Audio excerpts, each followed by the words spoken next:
Welcome back to another JDMKE episode.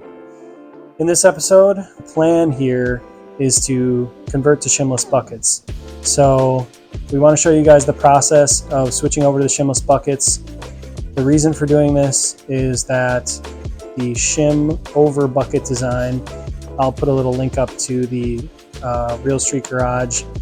Jay, he talks at length about this, but they can spit the shims out and then you have a piece of metal floating around in your head, which is really bad. So I'd like to eliminate that, and using some basic measuring tools, we should be able to do that. So that was one of my goals early on. I want to show you guys how to do it.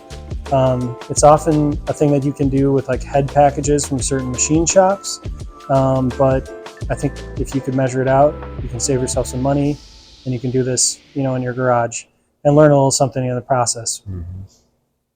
So Sam is here today, and he is going to help me kind of measure everything out, and we're going to get started with the process. So what we're doing is right now, even though we looked up the spec just for reference, we kind of don't care what the spec is right at this moment. What we're doing is we're measuring what we have right now, because the new valves are going to stay the way they are. The cams are the original cams, but we're reusing these cams, so that's going to stay the way they are. The variable is going to be the buckets, which is in between the cam lobe and the valve, the top of the valve stem. So that's what we're getting. That's going to be new, and we're getting the type that are not adjustable. They don't have shims, whereas these have the bucket and then a different sized shim to change what the clearance might be. Right now what we're doing is we're figuring out what our clearances are, and then from there we can pull the buckets out, measure the buckets, measure what those are, and then we can split the difference to what clearance should be based on what the buckets are and what our clearances are right now. Then when we do that little bit of math, then we can order the proper one-piece buckets, and then we're golden all the way around. Sam is starting to measure out, and what you want you want it to have like the slightest bit of drag. It's kind of a feel thing, right? Yep. Because it has to have like just a little bit of drag on the. And which ones are you using? You're using the spec? Well, I've kind of got a handful that are within the range of the spec, but even already the very first one that I measured, I had to go, it's tighter than the spec. Okay. So I actually had to go one gauge outside of what the factory range spec is. Okay.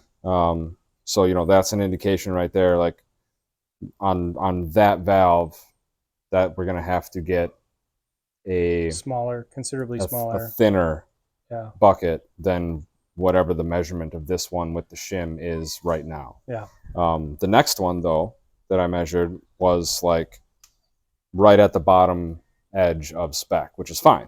I don't know, maybe you want to reduce that a little bit so that go middle of spec, basically, so that they don't get tight when it gets hot, because that can happen. What can happen is you don't want the valves to be sticking open as things get hot and expand, and that tolerance is now taken up by the expanded metal. The valve can actually hang open just the hair, even when the cam is off the lobe. It'll still hold the valve open that whole time. So then you get blow by and lower intake or lower cylinder pressures and all that kind of stuff. So obviously you want your valves to close all the way and stay closed unless the lobe tells it to open. So that's where we got to be careful with clearances. But I'm just kind of going back and forth, and so far mostly within spec. So again, I'm just writing down what I'm measuring, not really worrying about what it should be right now. And you're just rotating it so that it's off of the high point, the compression, or like where it compresses the spring? Yeah, like if you look here,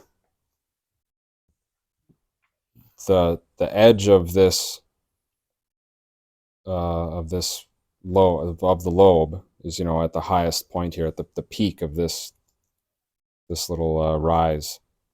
You can see this mark here, which is kind of this is the start of where it contacts the lobe, and then now it as it rotates, it's dragging across this to give a nice smooth gradual opening. On the other side of this, you can see, like, you know, on all of these, you can see where it's kind of just dirty. Yeah. And that's because there's oil splashing around in here the whole time, of course, but there's nothing wiping this side of the lobe because it's not contacting the bucket. Right. So this shiny spot, you can see, especially here, because that's when it goes from not touching it to pushing on it. There's a little bit of wear here, which is why it's real shiny. Over here, it's a little bit less because now it's already contacting it, hit it, and now it's just sliding across it. And then, of course, on the tip of the lobe itself, it's real shiny because that's the transition point. That's where it's letting off and pushing back up against it. It's pushing on it the most at the tip. Yeah. Because that's the most that it's going to be open. And then, you know, your gradual, and I guess, yeah, that would be the start. The other side would be the end. So, but anyway, yeah. So I would just want to make sure that I'm past that point on whichever side the lobe is on. And so that's where I'm rotating. And it doesn't have to be 100%. I mean, I guess, I don't know, if you wanted to maybe get the most accurate measurement, you do it at the opposite, though, like 180 from where 180 from the tip might be the best way to do it. But as far as, you know, it should be concentric from the start to the end on that opposite side, on the non-lobe side. I was going to ask, do you want to put more of the lube on there, the assembly lube? Because I feel no, I think it's okay. I'm getting plenty of it on here. So we're going to keep making the measurements, and then we will, you know, discuss afterwards how far we are out of it.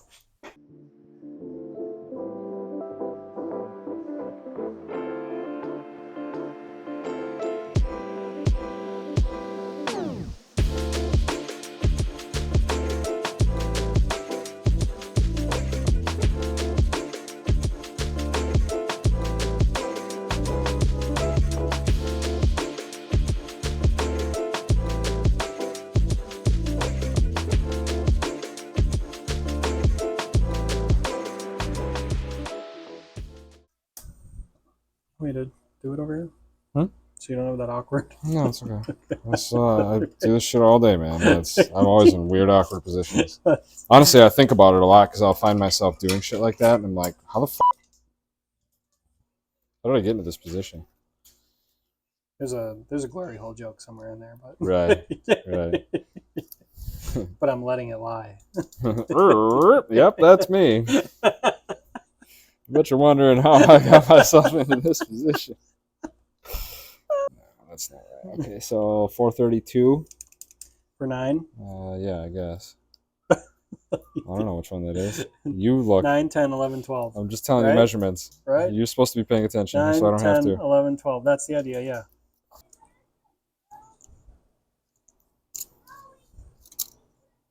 Yeah. Okay. That's right. Okay, so then 7 and 8 are what we have left. Which is these two? Yep. Maybe we did do that already, but. Oh, we're already. Is that what we did after 1 and 2? Probably. Probably. I have 7. I only have 7 checked. Yeah, that's okay. Yeah. We're here. We got a system. Let's just do it. Yeah. Ain't no thing but a chicken wing. Good? Yeah. Okay.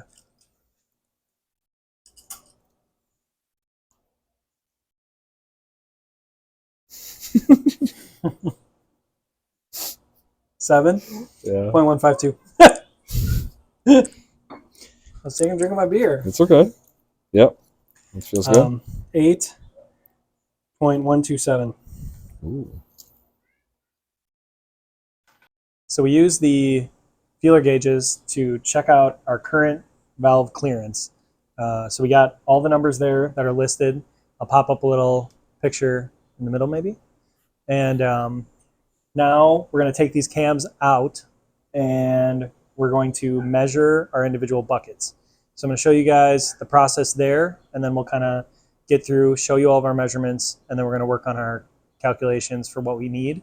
And then I'll show you some stuff with the shimless buckets and how to order everything.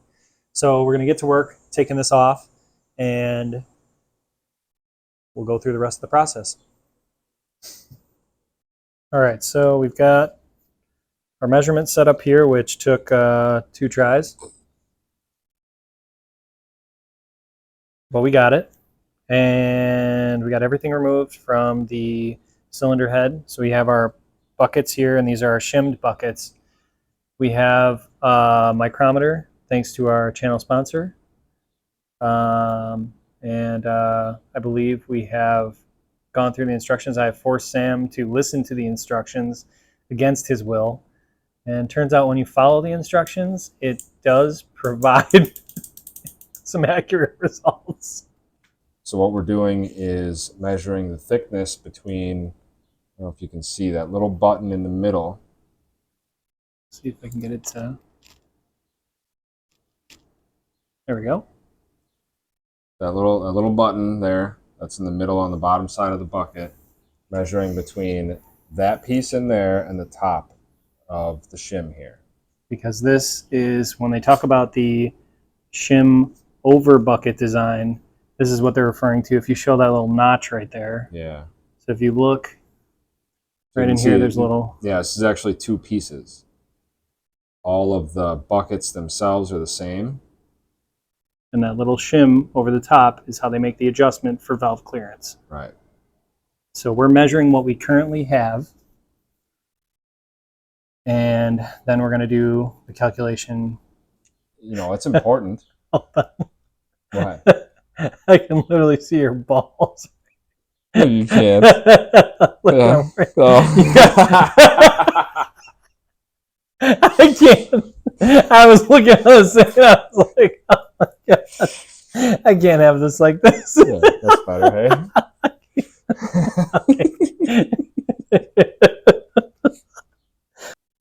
All right, well, how far back do I need to start? I don't know, wherever. Yeah, it's really just simple. All we have our clearance, we're measuring our distance, we just adjust this distance to give us the clearance that we want, and we order all those parts. And we're going to take 3 measurements of this, just because there is some. Yeah, we just pulled these out of the motor. They're still kind of dirty. There's oil, there's some like soot and stuff on especially on the bottom side. So, yeah, we're going to take 3 measurements and use the average of those for our measurements, and it should be pretty simple, really. Yeah, so that's why I've got our 3 setups here. Sam's going to keep reading the numbers off to me. Well, we're going to get to measuring and writing down. We're just going to hang out here and take some measurements. So we were getting some inconsistencies with the measurements, and one of the things they said you can do is remove this shim in order to ensure that there's not like oil or anything that's affecting your measurement underneath here. And I'll show you, just kind of pop it up with a screwdriver from the bottom here in this little notch. So you'll see there's like a little notch right here, and this is where that shim is. You can just take a screwdriver, pop it in here, and kind of go like this, and then that shim just pops right out. There's still a little something in there, but I shot it with brake clean so that we removed all the stuff that's in here, and that'll hopefully give us more accurate measurements. Yeah, somebody put a shit ton of assembly lube all over everything. Right. So now we cleaned all these buckets, and we're going to take a second shot at measuring these 3 times and seeing if we get more consistent readings now that the oil is out in between the shim and the bucket itself. Did you wipe down the insides? I did, yeah. I hit it with some brake clean and wiped down the insides. Okay, so we went through, and these are all of our measurements for each of the buckets. For us, it was pretty important to use the brake clean and get rid of all the assembly lube that I'm assuming leaked its way into there because some total jerk put a ton of assembly lube on there. So we were getting much more consistent measurements removing the assembly lube. Yeah, and I also think the other important part is carbon and or grime, oil grime or whatever build up on the bottom side. Cleaning them up was huge because at first we got a bunch of, it was like every time I measured, we were like 10 to 20 thousandths off. And when I kept doing it over and over, I was getting smaller and smaller measurements because I just kept moving stuff around. Smushing stuff. Yeah, squishing oil on the top side in between the shim and the bucket, and squishing and moving around the burnt up oil residue, carbon buildup, whatever on the bottom side. So it was like we had to just stop and clean up. And honestly, popping those things off and cleaning them quick wasn't nearly as bad as I thought. I thought it was going to be a total pain in the butt, but it was honestly like maybe 15 minutes and we were good.